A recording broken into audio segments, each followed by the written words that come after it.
The credit union hums like a hive at dawn, fans whirring, calculators clacking, the scent of instant coffee seeping through paper dust.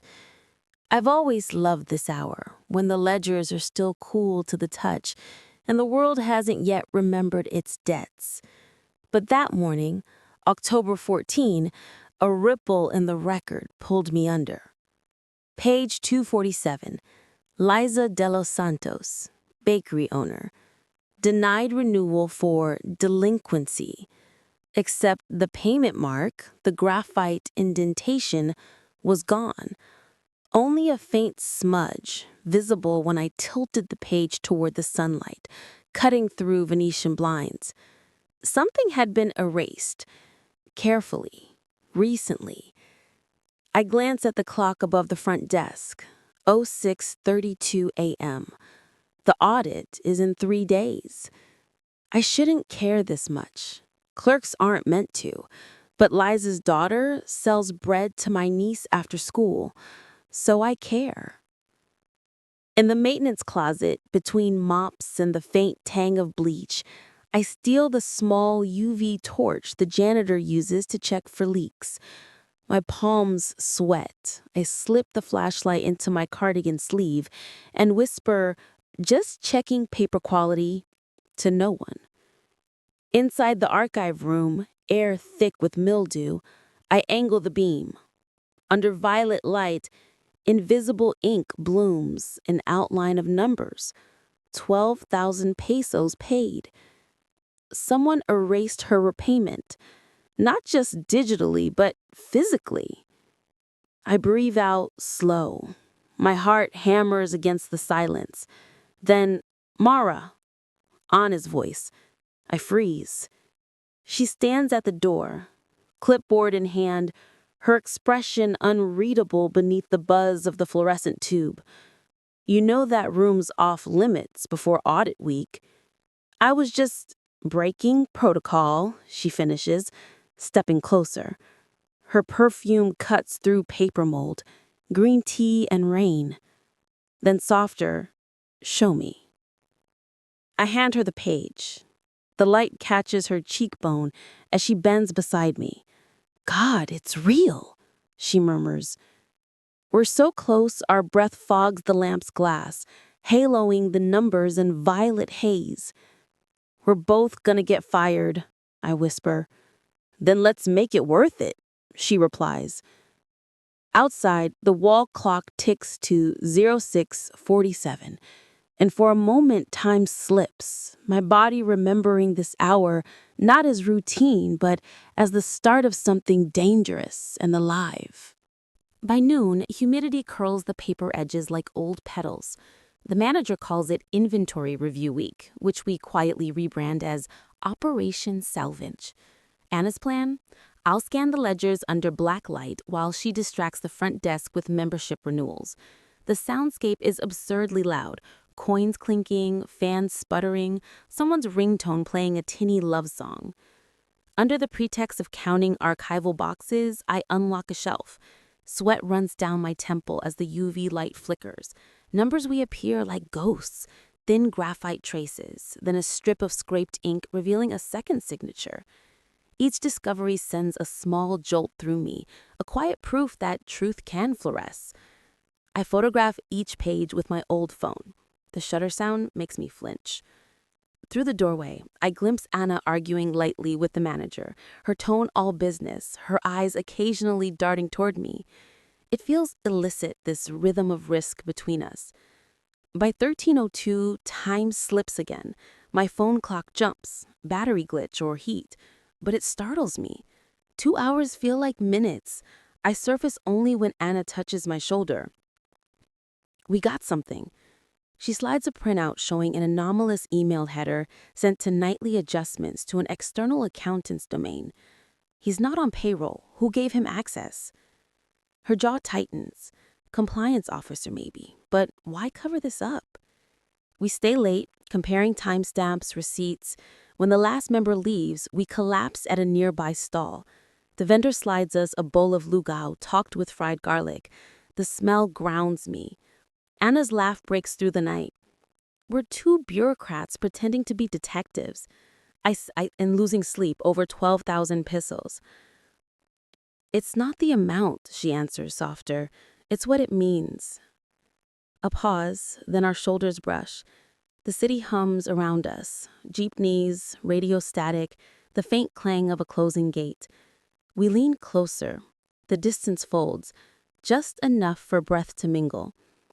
A flashlight beam sweeps by. Security patrol.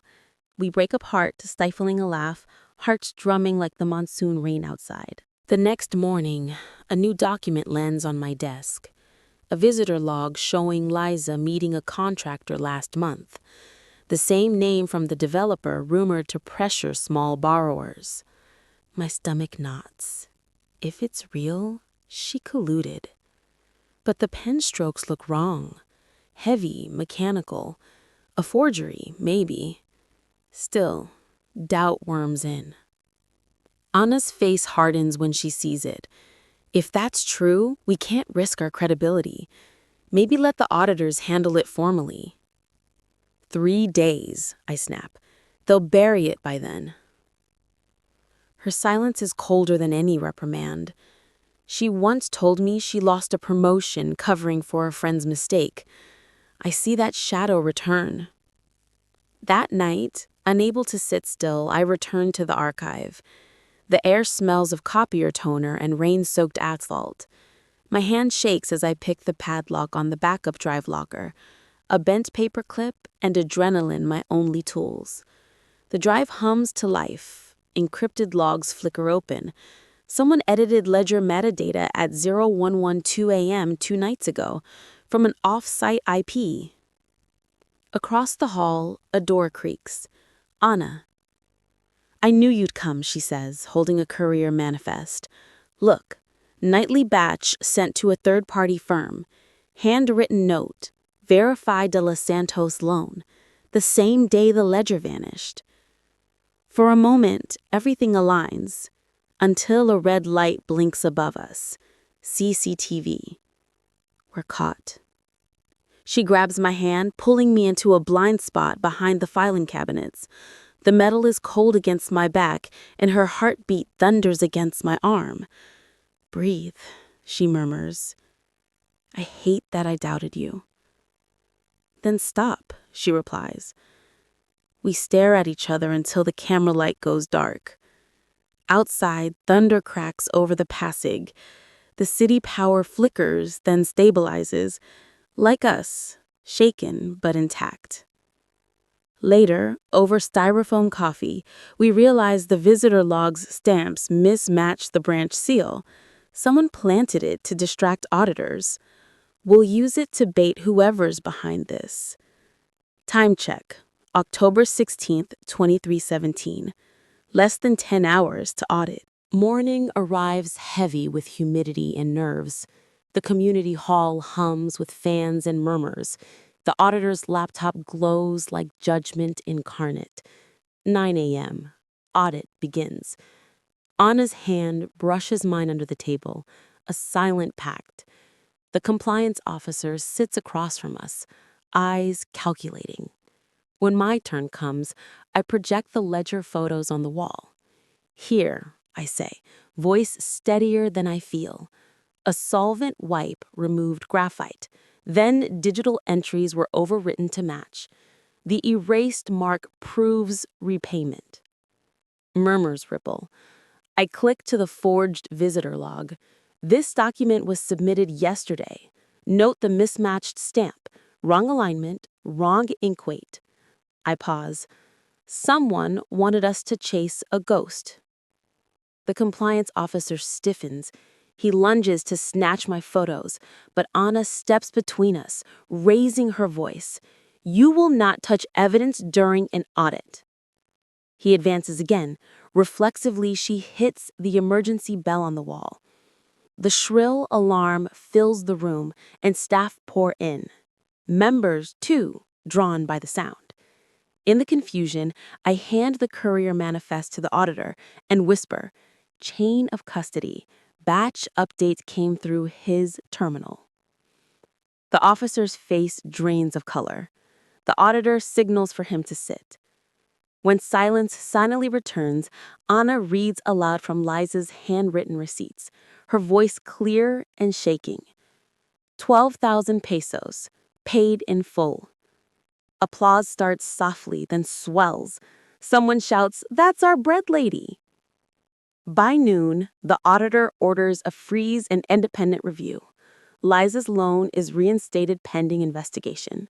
The manager is suspended. The officer's signature matches the courier logs. The forgery collapses. That night, on the rooftop, the city's lights flicker gold against rain clouds.